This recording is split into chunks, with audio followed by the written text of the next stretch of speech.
ir aš nebijau jau nakties dainų, rytmečio audros mažų paviršutiniškų kančių. Aš pabudau penktadienį, 7 gimtadienį, gėriau šaltą vandenį, tada pakilau į palubį, kartu ten voratinklį švelniai bučiavau.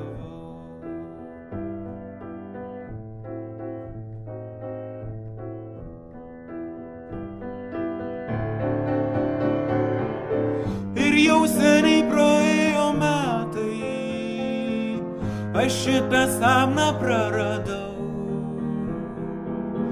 Ir trokštu prisimint kasdieną, bet likimo pernelyg neapgavau.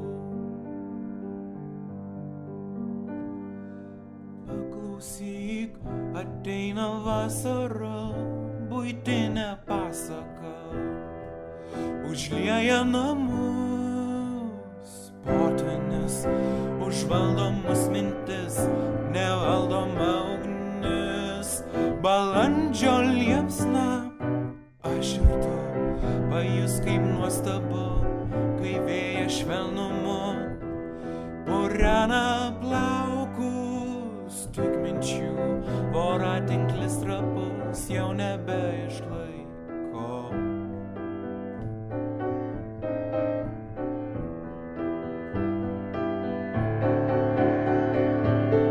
Ir jau seniai praėjo metai, aš šitą sapną praradau. Tik trokštu prisimint kasdieną, bet likimo pernelyg neapgavau. Bet likimo pernelyg neapgavau. Bet likimo pernelyg neapgavau.